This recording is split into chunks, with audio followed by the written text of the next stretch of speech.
ಇದು ನೀವು ನ್ಯಾಯವಾಗಿ ಸಂಪಾದನೆ ಮಾಡ್ಕೊಂಡು ಬಂದಿರೋ ದುಡ್ಡ ಅಲ್ಲ, ಇಸ್ಪೇಟಾಟದಿಂದ ಇನ್ನೊಬ್ರು ಹೊಟ್ಟೆನ ಹೊಡೆದು ತಂದಿರೋ ದುಡ್ಡು. ರೀ, ನೀವು ಗೆದ್ದು ತಂದ ಹಣದಿಂದ ನಮ್ಮೆಲ್ಲರ ಹೊಟ್ಟೆ ತುಂಬಬಹುದು. ಆದ್ರೆ ಸೋತವ್ರ ಮನೆ ಮಕ್ಕಳು ಹಸಿವಿನಿಂದ ಸಾಯ್ಬೇಕಾ?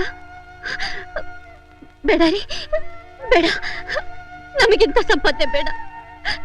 ಕಂಡವ್ರ ದುಡ್ಡಲ್ಲಿ ಮೃಷ್ಟಾನ್ನ ತಿನ್ನೋ ಬದಲು ನೀವು ನ್ಯಾಯವಾಗಿ 1 ರೂಪಾಯಿ ದುಡ್ಡು ತನ್ನಿ ಸಾಕು. ನಾವೆಲ್ಲರೂ ಸಂತೋಷವಾಗಿ ಗಂಜೆ ಕುಡಿದು ಬದುಕೋಣ ರೀ. ಗಂಡ ರೋಗಿಷ್ಠನಾದ್ರೆ ಹೆಂಡತಿ ಆದವಳು ಹೊತ್ತಿಗೆ ಔಷಧಿ ಕೊಟ್ಟು ಕಾಪಾಡ್ತಾಳೆ.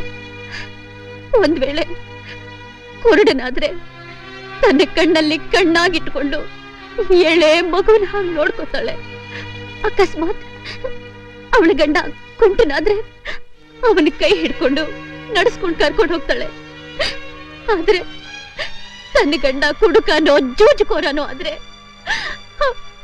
ಅವಳು ಹೇಗ್ರಿ ಅವನ್ನ ತಿನ್ನುತ್ತಾಳೆ. ಅವಳ ಸಂಸಾರನ ಅವಳು ಹೇಗ್ರಿ ಉಳಿಸ್ಕೋತಾಳೆ.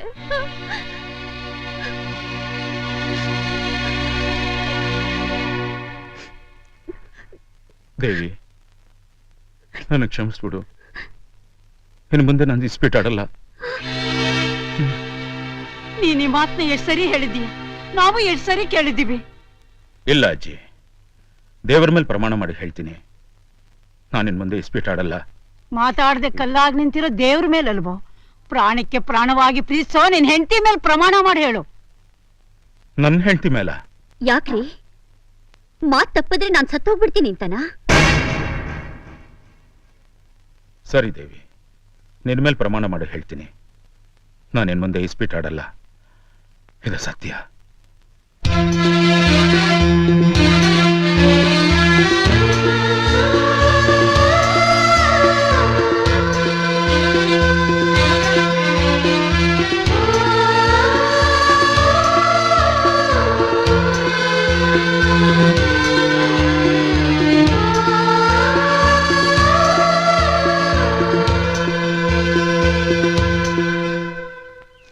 ಲೇ ಸಿದ್ಧ, ಎಷ್ಟೊತ್ತಲ್ಲೇ ಕಾಯಿಗೆಲ್ಲ ಇಳಿಸೋದು? ಬೇಗ ಬೇಗ ಇಳಿಸ್ರೋ. ಲೇ ಮಾದ, ಗರಿಗಳೆಲ್ಲ ಆ ತೋಟದ ಮನೇಲಿ ಹಾಕಿ. ನಮಸ್ಕಾರ ಸರ್. ನಿಮ್ಮ ತೋಟದಲ್ಲಿ ನನ್ಗೊಂದು ಕೆಲಸ ಕೊಟ್ರೆ? ನೀನು ಕಷ್ಟಪಟ್ಟು ಕೆಲಸ ಮಾಡ್ತೀಯಾ? ನಮ್ಮ ಮನೆ ಪರಿಸ್ಥಿತಿ ಚೆನ್ನಾಗಿಲ್ಲ, ಈ ಒಂದು ಸಹಾಯ ಮಾಡಿದ್ರೆ ತುಂಬಾ ಉಪಕಾರ ಆಗುತ್ತೆ. ಅಲ್ಲಪ್ಪ, ನಿನಗೆ ಬೆಳಗ್ಗೆಯಿಂದ ಸಂಜೆವರೆಗೂ ಇಸ್ಪೀಟ್ ಆಡೋಕ್ಕೆ ಟೈಮ್ ಇಲ್ಲ ಅಂತಾದ್ರಲ್ಲಿ ಕೆಲಸ ಮಾಡ್ತೀನಿ ಅಂದ್ರೆ ಒಂದು ಕೆಲಸ ಮಾಡು, ನೀನು ಇಸ್ಪೀಟ್ ಆಡೋದು ನಿಲ್ಲಿಸ್ಬೇಡ, ಮುಂದುವರ್ಸು. ಸರ್ ಹಾಗಲ್ಲ ಸರ್. ಹೋಗಯ್ಯ.